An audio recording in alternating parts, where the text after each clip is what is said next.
It led to the single most fascinating day in my whole time as a government minister.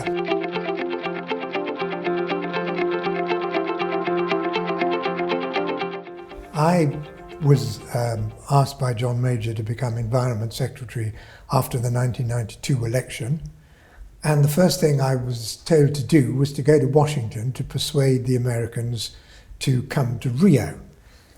There were two conventions on the table at Rio: the Climate Change Convention and the Biodiversity Convention.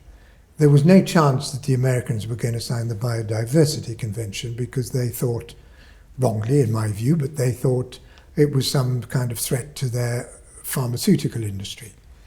But it was thought possible that they might sign the Climate Change Convention, and if they signed that, President George Bush Sr. would go to Rio, and that would obviously make all the difference.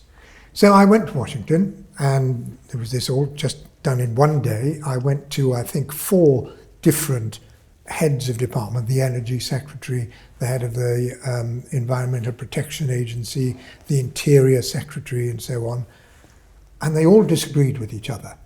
The Energy Secretary said it would be a disaster if we signed this convention. The head of the EPA said, we must sign this convention. The only thing they could agree on was that whether they signed the convention depended entirely on my meeting at the State Department at the end of the day. I had lunch at our embassy with 2 aides from the White House with diametrically opposite views. The only thing they could agree on was that it all depended on my meeting at the State Department at the end of the day. So off I go to the State Department, no pressure at all, and I sat down with Bob Zoellick, who later became president of the World Bank. He was, I think, number 3 in the State Department at the time. And we went through the convention line by line, changing a little bit here, moving a sentence there, putting in a comma there, and in the end, he said, I think we can sell this. Off I went to the White House. I met Brent Scowcroft, who was the President's National Security Advisor, and he said, if it's good enough for Bob, it'll be good enough for the President. So great, off I went to Dulles.